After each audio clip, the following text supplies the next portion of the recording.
Well friends, अब जो हम टॉपिक यहाँ पे देख रहे हैं वो हमारा ये है कि कितनी तरह के ऑपरेटिंग सिस्टम होते हैं। मैं आपको यहाँ पे बता दूं कि हम यहाँ पे 5 तरह के ऑपरेटिंग सिस्टम अभी पढ़ने वाले हैं। सबसे पहला ऑपरेटिंग सिस्टम जो हम यहाँ पे देखेंगे वो हमारा होगा यहाँ पे बैच ऑपरेटिंग सिस्टम। तो पहला मैंने यहाँ पे लिख दिया बैच ऑपरेटिंग सिस्टम। ठीक है, इसके बाद जो हम यहाँ पे पढ़ेंगे वो हमारा यहाँ पे होगा multi programming operating system. Multi programming operating system है ना, ये हमने यहाँ पे पढ़ा। एंड इसके बाद हम जो ऑपरेटिंग सिस्टम देखेंगे वो हमारा यहाँ पे होगा मल्टीटास्किंग। ये भी मैं यहाँ पे लिख देता हूँ, मल्टीटास्किंग ऑपरेटिंग सिस्टम, ये हम यहाँ पे पढ़ेंगे। एंड इसके बाद फिर हम यहाँ पे देखेंगे हमारा मल्टी प्रोसेसर ऑपरेटिंग सिस्टम। मैं यहाँ पे लिख देता हूँ मल्टी प्रोसेसर, है ना, मल्टी प्रोसेसर ऑपरेटिंग सिस्टम, है ना। And last but not the least फिर हम यहाँ पे पढ़ेंगे हमारा रियल टाइम ऑपरेटिंग सिस्टम, है ना। ये पी मैंने यहाँ पे लिख दिया, रियल टाइम ऑपरेटिंग सिस्टम। तो ये 5 ऑपरेटिंग सिस्टम्स हम यहाँ पे देखेंगे। आइए एक एक करके शुरुआत करते हैं। सबसे पहला हम देखते हैं बैच ऑपरेटिंग सिस्टम। तो आइए देखते हैं। ओके फ्रेंड्स, तो टाइप्स ऑफ ऑपरेटिंग सिस्टम में सबसे पहला ऑपरेटिंग सिस्टम जो यहाँ पे हम पढ़ रहे हैं वो हमारा है batch operating system.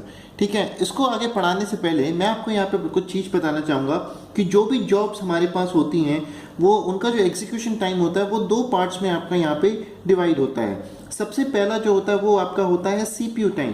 That means वो वाला टाइम जो कि कोई भी जॉब जो है वहाँ सीपीयू में अपना टाइम वहाँ पे स्पेंड करेगी। दैट मीन्स प्रोसेसर को वहाँ पे वो यूज़ करेगी, राइट। एंड सेकेंड टाइम जो हमारा होता है वो आपका यहाँ पे होता है IO time. That means job जो है कोई इनपुट आउटपुट ऑपरेशन परफॉर्म कर रही होगी एंड उसी टाइम को वहाँ पे हम क्या बोलते हैं, आईओ टाइम।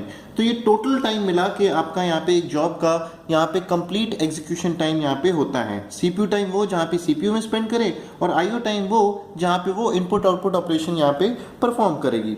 ठीक है, जब आईओ ऑपरेशन परफॉर्म करती है तो सीपीयू को वहाँ पे वो यूज़ नहीं करती है, राइट। तो अब बैच ऑपरेटिंग सिस्टम में क्या होता है, लेट्स से फॉर एग्जांपल यहाँ पे आप देखिए ये मेमोरी मेरी यहाँ पे पड़ी हुई है, ठीक है, और मेमोरी में ये मेमोरी है, ठीक है, और सबसे मेमोरी में आपका यहाँ पे ऑपरेटिंग सिस्टम भी पड़ा होता है। और बैच ऑपरेटिंग सिस्टम में क्या होता है, जो सिमिलर टाइप की जॉब्स होती हैं उनको हम इकट्ठे करके क्लब कर लेते हैं और एक बैच में बना लेते हैं। तो उनको बैच को हम बैच जॉब्स के नाम से भी बोलते हैं, राइट। तो होता क्या है, ये बैच जॉब्स आपकी यहाँ पे पड़ी होती है मेमोरी के अंदर। लेट्स से फॉर एग्जांपल ये जॉब 1 पड़ी है, ये जॉब आपकी 2 पड़ी है, ये जॉब आपकी यहाँ पे 3 पड़ी है, and so on, right. And यहाँ पे आपका सीपीयू है। तो होता क्या है, हम एक जॉब को उठाते हैं यहाँ से मेमोरी में से सेलेक्ट करते हैं और उसे यहाँ पे सीपीयू यहाँ पे अलॉट कर देते हैं। ठीक है, जब सीपीयू अलॉट कर देते हैं तो यहाँ पे ये चल रहा होता है, सीपीयू टाइम आपका यहाँ पे स्पेंड हो रहा होता है, राइट। अब मान लीजिए लेट्स से फॉर एग्जांपल मैंने यहाँ जॉब 1 को यहाँ पे सिलेक्ट किया था, जॉब 1 को सीपीयू यहाँ पे अलॉट किया था and at a particular time CPU में आपकी जॉब 1 यहाँ पे रिसाइड कर रही है, अपना काम एग्जीक्यूट कर रही है। अब सडनली बीच में उसके यहाँ पे ऐसी रिक्वायरमेंट आ गई कि जॉब 1 जो है वो आपका आईओ रिक्वेस्ट यहाँ पे उसके पास आ गई और वो इनपुट आउटपुट ऑपरेशन परफॉर्म करने यहाँ पे चली गई। ठीक है, तो अब क्या होता है, जब ये जॉब 1 जो इनिशियली आपकी यहाँ पे थी सीपीयू में थी, जब ये आईओ रिक्वेस्ट यहाँ पे आई तो इनपुट आउटपुट ऑपरेशन परफॉर्म करने चली गई, तो आपका जो सीपीयू है वो अब यहाँ पे क्या हुआ, एम्प्टी हो गया। अब आपका ये खाली पड़ा रहा। तो ये जब तक आपका आईओ ऑपरेशन परफॉर्म करती रही तब तक आपका सीपीयू यहाँ पे खाली पड़ा रहा, एम्प्टी पड़ा रहा, दैट मीन्स यहाँ पे आइडल पड़ा रहा, और इसीलिए इसकी जो यूटिलाइजेशन है वो पूरी तरीके से नहीं हो पाई। ये सबसे बड़ा ड्रॉबैक यहाँ पे है किसका, बैच ऑपरेटिंग सिस्टम का, राइट। कि अगर कोई जॉब जो है वो इनपुट आउटपुट ऑपरेशन परफॉर्म करने चली जाती है तो सीपीयू जो है वो खाली बैठे रहता है और उसका वेट करता रहता है कि कब वो इनपुट आउटपुट ऑपरेशन खत्म करके आए एंड दोबारा सीपीयू उसे वहाँ पे एलोकेट हो। तो ये ड्रॉबैक है आपका बैच ऑपरेटिंग सिस्टम का। एंड इसी ड्रॉबैक्स को जो आपके जो फर्दर टाइप्स के जो ऑपरेटिंग सिस्टम है, for example multi programming and multitasking, उनमें वो सारी चीज़ें यहाँ पे रिमूव करी गई हैं।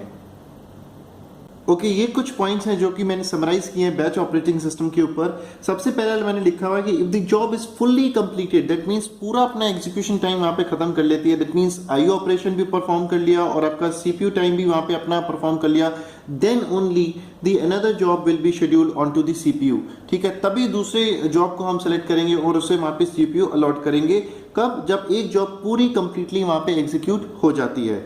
तो इससे क्या होता है, इसका ड्रॉबैक ये क्या है कि increased CPU idleness, that means CPU जो है काफी ज्यादा टाइम तक आपका खाली बैठा रहता है। एंड उसका रीजन क्या है कि अगर कोई जॉब अगर आपका आईओ ऑपरेशन परफॉर्म कर रही होती है तो वो उसका वेट करता है और इसलिए वहां पे खाली बैठा रहता है, राइट। एंड इसी से यहाँ पे आपका निकलता है that the throughput of the system will decrease, because idleness ज्यादा है तो थ्रूपुट जो है वो आपकी यहाँ पे गिर जाती है। अगर थ्रूपुट की डेफिनेशन मैं आपको यहाँ पे बता दूं क्या होती है, थ्रूपुट डेफिनेशन मैंने यहाँ पे लिखी हुई है, the number of jobs completed per unit time. ठीक है, किसी पर्टिकुलर टाइम यूनिट में कितनी नंबर ऑफ जॉब्स आपकी कंप्लीट हो जा रही हैं, that is called the throughput of the system. I hope you are comfortable with this. और अगर बैच ऑपरेटिंग सिस्टम का अगर मुझे कोई एग्जांपल यहाँ पे देना हो आपको तो मैं कह सकता हूँ IBM का OS2 आपका एक बैच ऑपरेटिंग सिस्टम है ना। तो I hope you are comfortable with this. आइए आगे बढ़ते हैं और नेक्स्ट टाइप का ऑपरेटिंग सिस्टम हम यहाँ पे पढ़ते हैं जो कि हमारा है मल्टी प्रोग्रामिंग ऑपरेटिंग सिस्टम। तो आइए देखते हैं।